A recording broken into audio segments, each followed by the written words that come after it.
אמא? כן. את יכולה לדבר איתך? כן.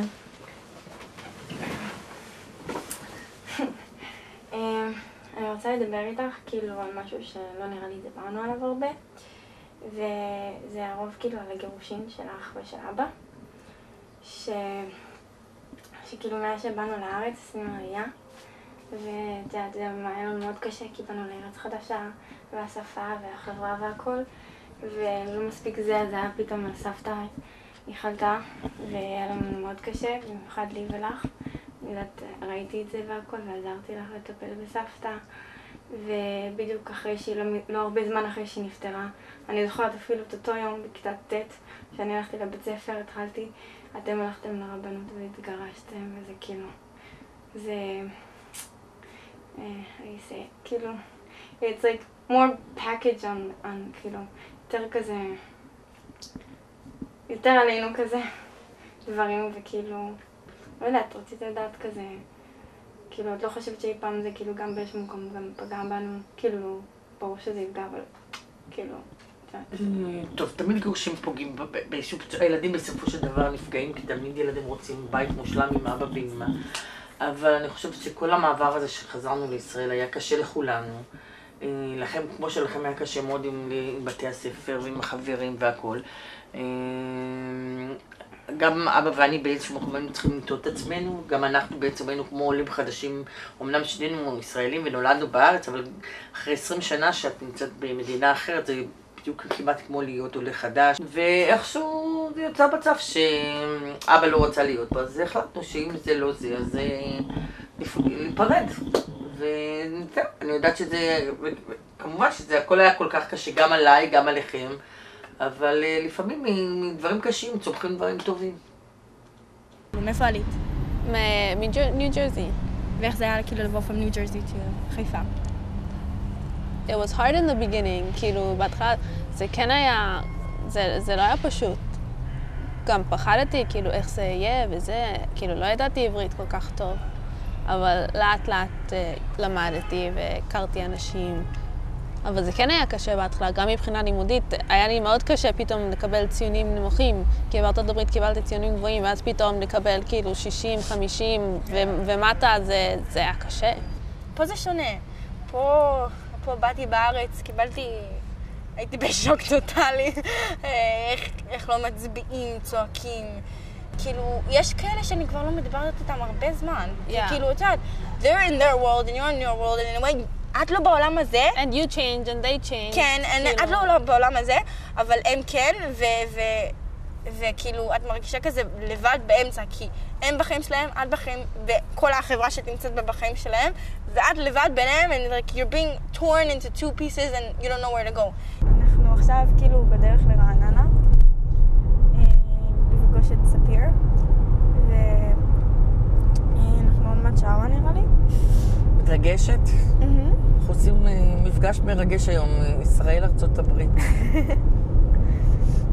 אני רק מקווה שכאילו היה כאלה קטעים של awkward כזה, כי פעם האחרונה שפגשתי אותה, היא הייתה גם עם חברה שלה, ואני הייתי גם עם חברה שלי, אינגרדיי, והיה כזה, כאילו התחבקנו, ואמרנו, היי, מה נשמע? ואז כאילו היה כזה silent כזה, awkward כזה, מוזר.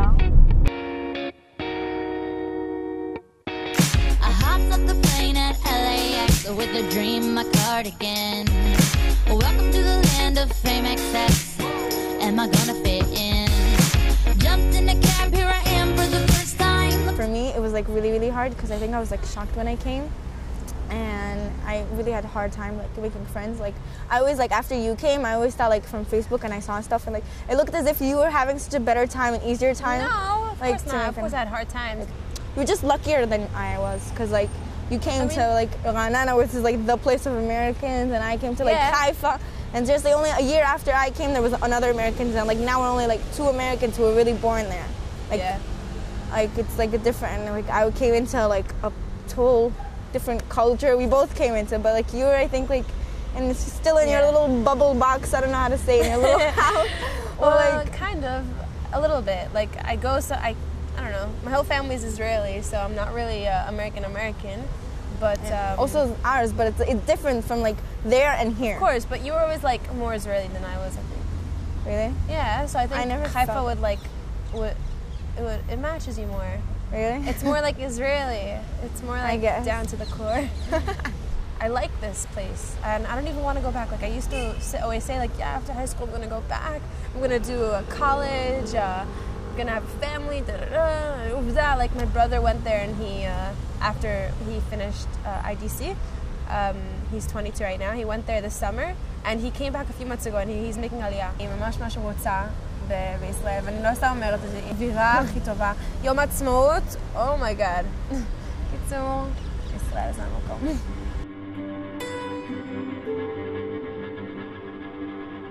I wanna leave my footprints on the sands of time. Know there was something that meant something that I left behind. When I leave this world, I'll leave no regrets. Leave something to remember, so they won't forget I was here. I lived, I loved, I was here. I did, I've done everything that I wanted, and it was more than I thought it would be. I will leave my mark so everyone will know I was here.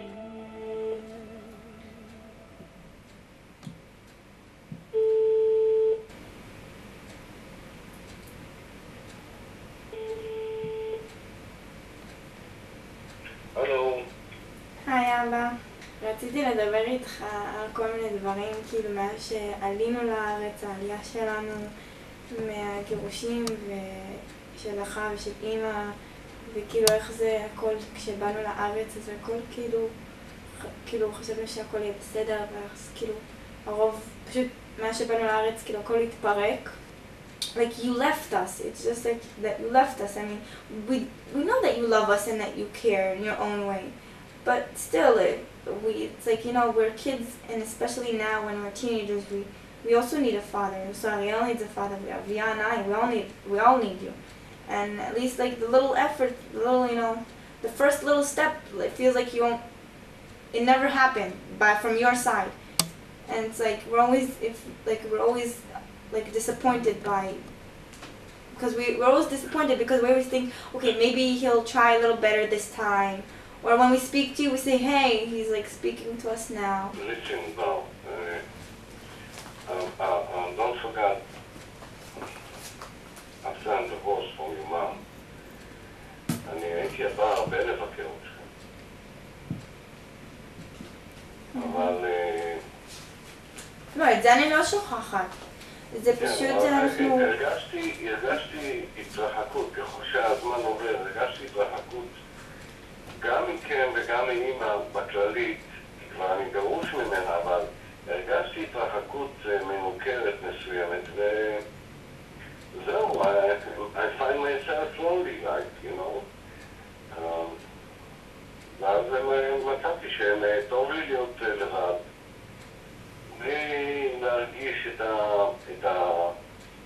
הלחץ המסוים שזה עשה לי לא טוב, אבל אני לא חשבתי שאני לא אוהב אתכם, לא מגעגע, אני הרבה חושב עליכם, אני המון אוהב אתכם. Do you regret anything that maybe like less being with us? Do you think it would have maybe made in our like it would made our relationship better between the kids, between us and you? את רוצה להמשיך את הפעולה הזו שאת עושה איתי עכשיו? כי זה מכניס אותי לצדדים שאני לא מרגיש איתם נורא. אוקיי. אולי נפסיק פה, נעצור פה.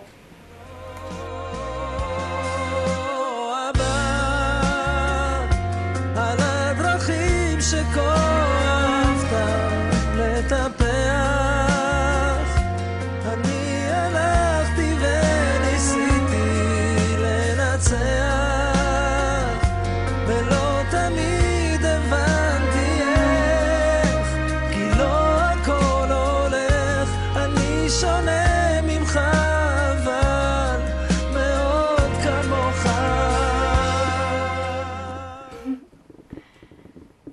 כאילו...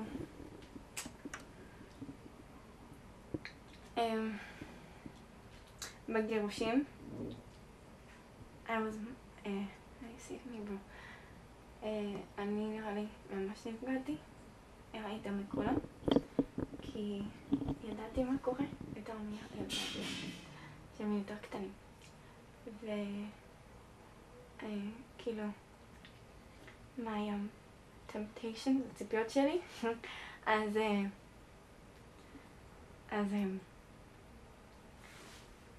לאחר שנייה. אז כבר הם היו כאילו כל כך גבוה, כי ראיתי את כל מה שעברנו עם סבתא וכולם, אז כאילו... מה בשביל התפקיד?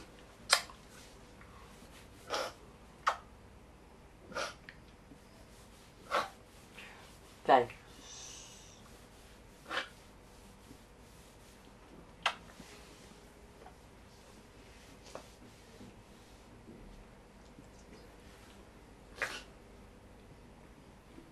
So I thought if when we meet, we can be a normal family.